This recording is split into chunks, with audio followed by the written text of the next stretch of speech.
Mix by AG recording studio. आप सुन रहे हैं एजी एंटरटेनमेंट की धमाकेदार प्रस्तुति। Music by DJ Kanchan Raj, Hajipur Vaishali. देख देख के वो हंसत रहे, लाजा तपिया रे।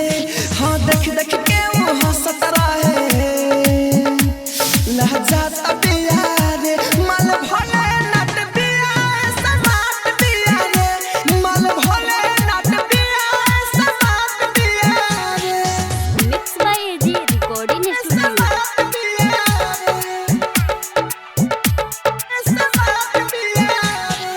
Music by DJ Kanchan Raj, Hajipur Vaishali.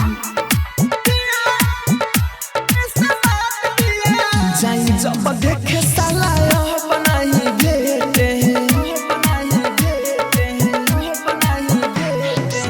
जाई जब देखे साला बनाई बेटे। एक मन पड़े अपन काटली रे घेटे। हाँ आँखवा के लेफ्ट साइड बटे तिलिया रे।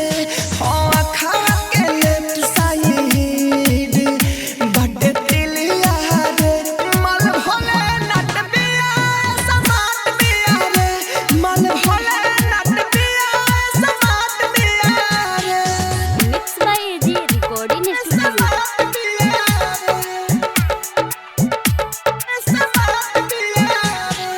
Music by DJ Kanchan Raj, Hajipur Vaishali.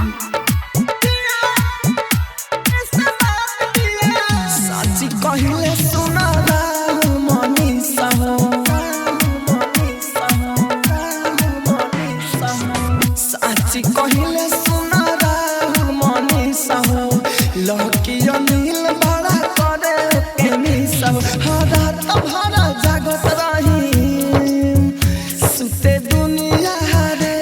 हाँ रात भर जागत रही सुते दुनिया रे।